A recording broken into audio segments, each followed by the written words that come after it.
মাহে রমজান আমাদের সামনে, আমি মাহে রমজানকে সামনে রেখে, রমজান আমাদের সামনে 6টা কথা, ছোট্ট ছোট্ট 6টা বিষয় একটু একটু করে শুধু বলতে চাই, বললেই আমার কথা শেষ।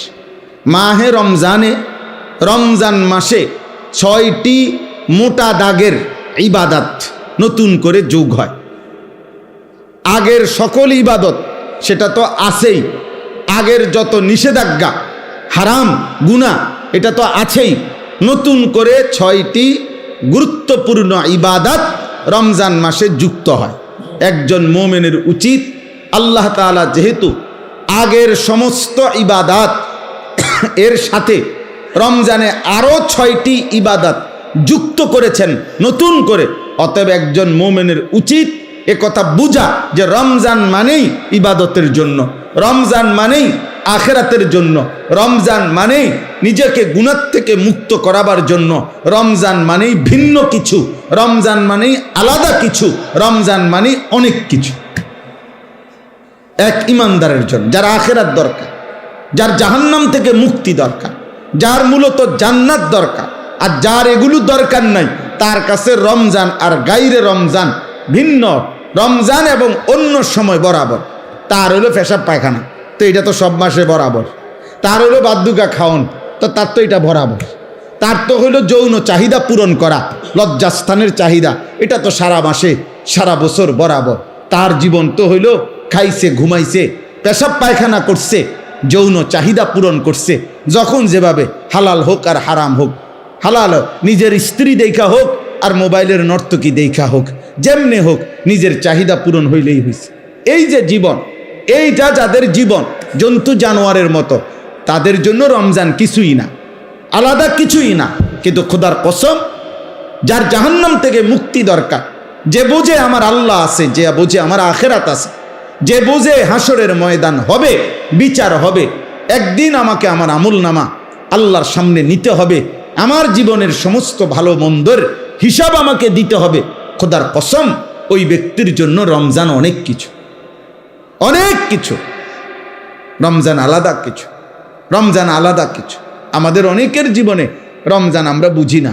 রমজান মানে অতিরিক্ত বুট মুড়ি পেঁয়াজু আলুর চপ, এই না। রমজান মানে এইটুকু, বরং একজন মুমিনের জন্য অনেক বড় পাওয়া, অনেক বড় চাওয়া মাহে রমজান।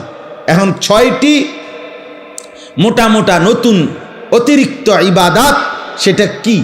1 নাম্বার রোজা, 2 নাম্বার তারাবি, 3 নাম্বার ইফতার, 4 নাম্বার সাহারি, ওই যে শেষ রাত্রে যে খায় সাহারি, 5 নাম্বার এতেকাফ, 6 নাম্বার শবে কদর। এই কয়টা হলো? 6টা। এই 6টা বিষয় নতুন অ্যাড হয় রমজান মাসে। রোজা, তারাবি, ইফতার, সাহারি, এতেকাফ, শবে কদর। 6টা হয়েছে। রোজা বলেন, তারাবি, ইফতার, সাহারি, এতেকাফ, শবে কদর। এই কয়টা হলো? 6টা। 1 নাম্বার হলো রোজা। রমজানকে উপলক্ষ করে মহান আল্লাহ পাক রব্বুল আলামিন আমাদের জন্য 1 মাস রোজা ফরজ করেছেন। ফামান শাহিদা মিনকুমুশ শাহরা ফালিয়াসুমহু। আল্লাহ তাআলা বলেন, প্রত্যেক ইমানদার, তোমাদেরকে বলছি, প্রাপ্তবয়স্ক, আকেল, বিবেকবান, পাগল, মস্তিষ্ক বিকৃতি নয়, এবং ইমানদার, মুসলমান, বিবেকবান, প্রাপ্তবয়স্ক, তোমাদের প্রত্যেকের উপরে, পুরুষ বা নারী, যারাই রমজান মাস পাবে তাদের জন্য এই মাসের রোজা রাখা ফরজ। এই মাসের রোজা রাখা কি ফরজ। কেউ যদি প্রচণ্ড অসুস্থ হয়, কেউ যদি লম্বা পথের মুসাফির হয়, কেউ যদি অতিশয় বৃদ্ধ হয়, ইত্যাদি বিভিন্ন পরিস্থিতিতে আলাদা আলাদা হুকুম, মাসিক ঋতুস্রাব হয়, বাচ্চা জন্মগ্রহণ করে, এরপরে পেটে বাচ্চা আছে, গর্ভবতী নারী, অথবা বাচ্চাকে দুধ পান করা, ইত্যাদি ইত্যাদি আলাদা আলাদা যেদি যা আছে সেটা ওলামায়ে কেরাম থেকে জেনে নেওয়া দায়িত্ব, যে আমার এই সমস্ত প্রতিকূল ভিন্ন কোনো পরিস্থিতিতে রোজার হুকুম কি, তো সেটা উনি জেনে নেবেন। ওগুলোর জন্য আলাদা আলাদা কোরআন এবং সুন্নাহর মধ্যে ওলামায়ে কেরামের নিকটে বিস্তারিত মাসআলা বর্ণনা আছে। তাহলে মূল বিষয় হলো প্রত্যেক প্রাপ্তবয়স্ক মুসলমান বিবেকবানের উপরে রমজান মাস এসে পৌঁছলে, মানে হায়াত পাইলে রোজা রাখা কি, কথা বলেন না, ফরজ।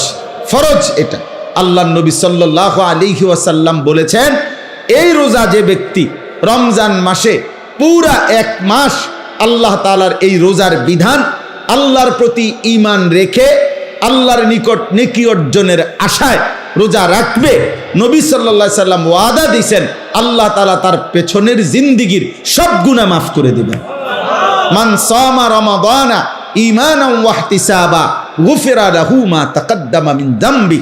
যে ব্যক্তি ঈমান রেখে সওয়াবের আশা করে রমজান মাসে রোজা রাখলো, তার পিছনের গুনাহ মাফ হয়ে গেল। আল্লাহর নবী সাল্লাল্লাহু আলাইহি ওয়াসাল্লাম বলেছেন, আল্লাহ তাআলা নবীজিকে শুনাইছেন যে বন্ধু, বান্দার সব আমল সে নিজের নেকি অর্জনের জন্য করে, কিন্তু রোজা শুধুই আমি আল্লাহর মহব্বতে রাখে। আমি নিজে ওয়াদা দিলাম প্রত্যেক রোজার বিনিময় আমি আল্লাহ নিজে তাকে দেব। তাহলে অনেক ফজিলত। সবচেয়ে বড় লাভ হলো আল্লাহ তাআলা বলেন, এক মাসের রোজার বরকতে লাআল্লাকুম তাত্তাকুন, আমি আল্লাহ আমার প্রতিটা ঈমানদার বান্দাকে মুত্তাকি বানিয়ে দেব, গুনাহমুক্ত এক জীবন তার জীবনে আমি গড়ে দেব, বিনিময়ে সে জান্নাতি হয়ে যাবে। তাহলে সংক্ষেপে বললাম, এক নাম্বার হলো রোজা। এজন্য দোস্ত নওজোয়ান ঠাট্টা করে, মস্কারি করে, খামখেয়ালি করে, বয়স্ক বাবা, মাঝ বয়সী ভাই রিক্সা চালায়, অটো চালায়, দোকানদারি করে, মাটি কাটে, অথবা গার্মেন্টস মিল ফ্যাক্টরিতে কাজ করে, অথবা বন্ধু বান্ধবদের আড্ডায় পড়ে, এমন অনেক আছে শুধু খামখেয়ালি করে। উনি আগের থেকে বুঝছে আমি পারতাম না, এই সমস্ত কথা বলে রোজা রমজান সে পালন করে না। সে এই গোপনে চুরি করে, চালাকি করে, কৌশল করে খাইয়া ফেলে। হ্যাঁ আমার ভাই, আপনি আপনার বিবির কাছে হয়তো বললেন আমি পারতাম না, তা আপনার বিবি কাছে আচ্ছা থাক খাইয়ালান, আপনারা গ্রামবাসী কিছু বলতে পারলো না, কেউ দেখলো না, কেউ শুনলো না, কিন্তু যিনি আপনার আমার হিসাব নিবেন সেই মহান আল্লাহ পাক রব্বুল আলামিন, তার থেকে আপনি জবাব দিবেন কিভাবে? আপনার ভিতরের যোগ্যতা, শারীরিক সক্ষমতা আল্লাহ জানে না? কথা বলে না কেন? আল্লাহ জানে না? তো আল্লাহ তাআলা কোরআনুল কারীমের মধ্যে বলছে, রমজানের রোজার বিধান দিতে গিয়ে ইউরিদুল্লাহু বিকুমুল ইউসরা ওয়ালা ইউরিদু বিকুমুল উসরা। আল্লাহ বলে, বান্দা বিশ্বাস করো, আমি তোমাদের উপরে মোটেই কঠিন করতে চাই নাই, বরং আমি আল্লাহ চেয়েছি তোমাদের জন্য সহজ করতে। কি করতে বলেন? অতএব রোজা, রমজানের রোজা কোনো যুক্তিতেই কঠিন হইতে পারে না, বরং কারো কোনো দুর্বলতা, অক্ষমতা, অসুস্থতা, যেই কোনো রকমের সমস্যার কারণে মাসআলার ভিন্নতা কোরআন সুন্নাহর মধ্যে আছে, ওনার দায়িত্ব সেটা জেনে নেওয়া। কিন্তু ইচ্ছা করে রমজান মাসে আবদার জানাইতে হয় যে দোকানপাট, হোটেল, রেস্তোরাঁ খুলবেন না। হায় মুসলমান, এতটুকু নির্লজ্জ একজন মুসলমান কেমনে হয়? আপনার কাছে এটা আবদার জানাইতে হবে কেন? আপনি একজন মুসলমান না? এদ্দুর বিবেক, এদ্দুর আকল একজন মুসলমানের এতটুকু হবে না? এটা কথা হইল? এই জন্য আমাদের প্রত্যেকটা ছেলে দোস্ত, তোমাদের কাছে অনুরোধ, প্রত্যেকেই নিয়ত করেন যে ইনশাআল্লাহ আমরা রমজানের পুরা এক মাস রোজা রাখবো ইনশাআল্লাহ। বলেন ইনশাআল্লাহ। ছেলেরা বলো ভাই ইনশাআল্লাহ। অনেক বরকত। সবচেয়ে বড় কথা হলো যুবকদের জন্য রোজার একটা বড় ফায়দা কি?